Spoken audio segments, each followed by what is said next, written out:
I'm Gary.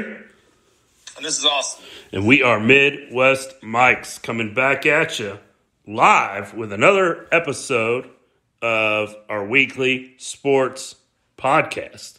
So it's been about a week and a day as my doorbell goes off just as soon as we hit record here. But what's up, buddy? Hey, sometimes Amazon, they deliver to you. Yeah. Hopefully it's something cool, right? I hope so. Yeah. Hopefully it's like something from Ed McMahon. It's like $1 million prize or something. Oh, you're getting the Publishers Clearinghouse. Yeah, maybe. Live on the air. Wow, great. For Midwest Mics. So yeah, there you go. Yeah.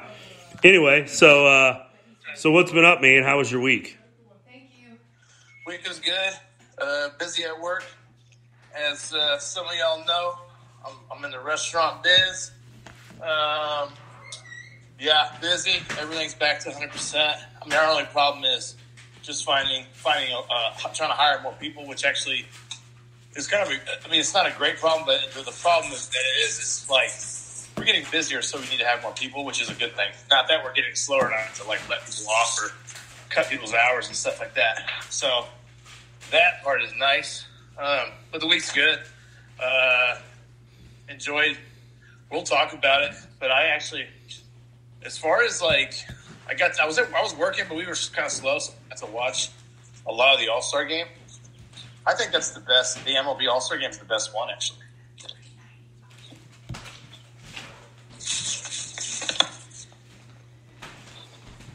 You know what I'm saying? Yeah. Yeah, the Home Run Derby was awesome. It was a lot of fun to watch. Home Run Derby was good. I will say this.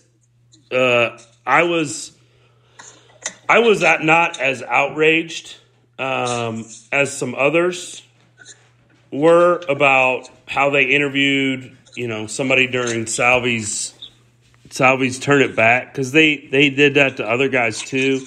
The thing that kind of bothered me, though, was, the way they do it with the brackets. Like, Salvi really hit the second most home runs in the first round and was eliminated because the guy he was going against went off and hit 35. Salvi hit 28. Nobody else hit 28 or 29. So, I wish that they just did it where, like, the top four guys moved on of the 8, not necessarily paired them up. But, again, like we say, that's the rules. We all knew that going in, and unfortunately, it just didn't work out for our guy. Yeah, and the saving grace on that is that I don't think anybody's questioning who the best home run hitter was that night. It was Pete Alonso. Yeah. He's the 2-time, back-to-back. So, and he already said he's coming back next year to do it again. So he's going to keep rolling until he misses it. So, the saving factor is that the best guy still ended up winning. But the finals probably should have been Alonso and Salvi. But it's all good. Another thing is, too, I understand why they don't have Salvi. Like, they're showing him hitting all the runs. You got to think about it, man. We're a small market team. Yeah. And, guys get mad about it. I want to watch. Dude, we're not the Red Sox. We're not the Yankees. We're the New York team. So for ratings wise, we're going to show some of the other stuff. So I 100% get it. I don't like it. I wish we were a bigger market team. But that's, unfortunately, that's where we're at. Yeah, that's the thing. Ultimately, at the end of the day, the Home Run Derby is a TV show for ESPN. And in any TV show, you're trying to get the best ratings you can. And even though in Kansas City we're crazy about our Royals, nationwide, people are not. Therefore, it is what it is, right? Especially this year. The Royals are god-awful right now. Yeah, it's crazy. This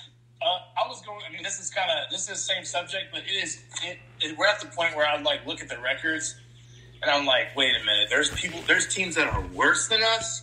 Yeah. We suck. Like the Arizona has 26 wins. they're 26 and 66. I was like, I didn't know. I mean, I really didn't know anybody was worse than us. Holy crap.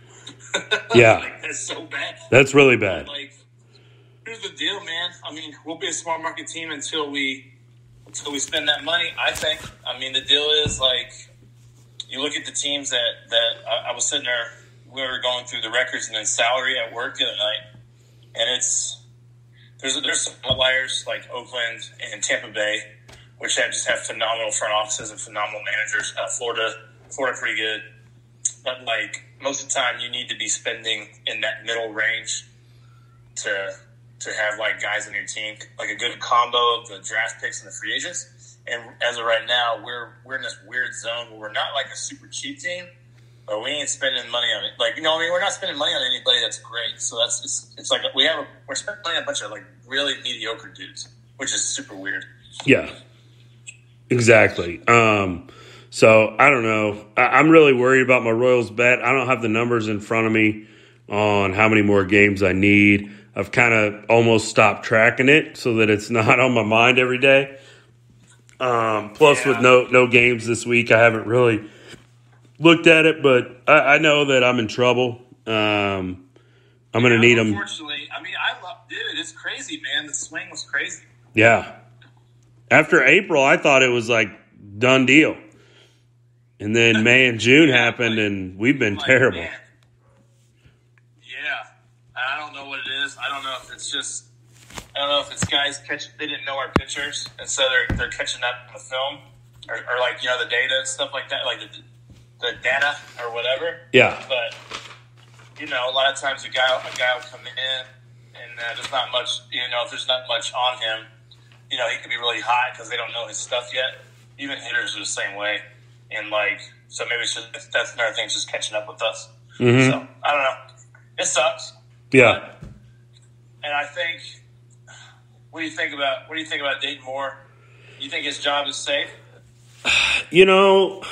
I go back and forth on that.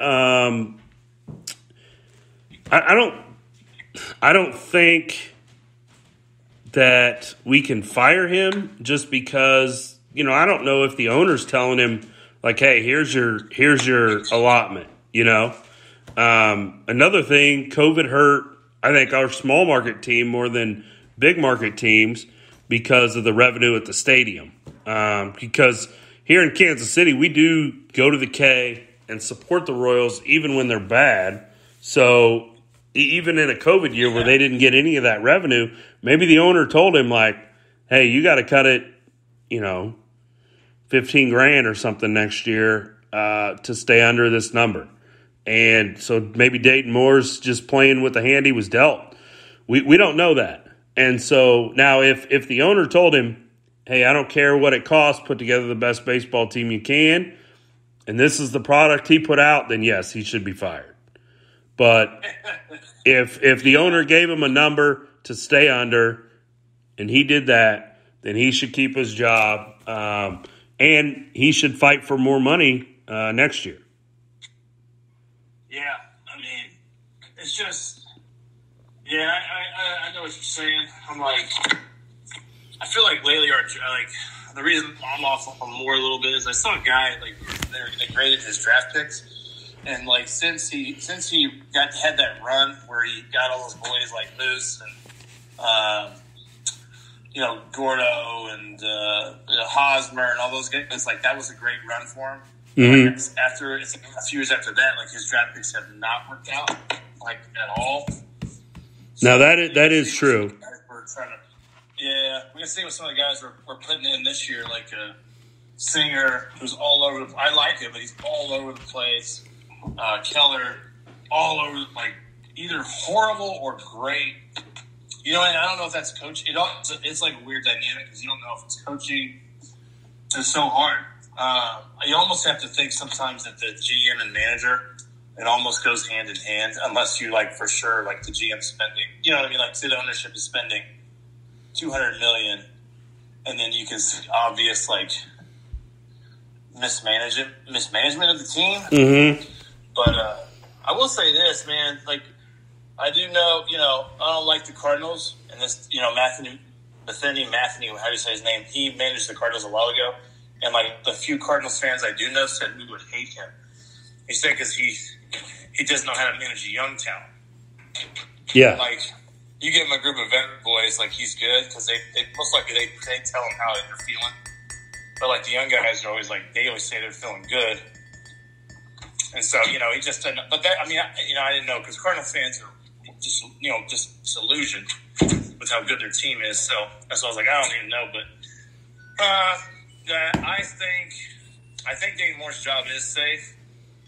But like, if they did let him go and they let our manager go, I wouldn't be like, oh my god. Yeah, I wouldn't be shocked. I wouldn't be shocked at all. Maybe you give him one more year and that's it. Yeah. So moving on to some NFL news that came out this week. Richard Sherman was arrested on some like domestic battery, burglary charges.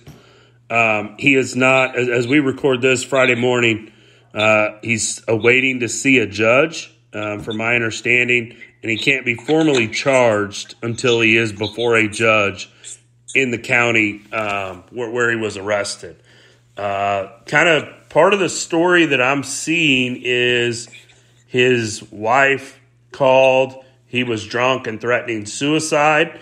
He did not necessarily try to harm her or their children, but he was threatening harm to himself and, was drunk.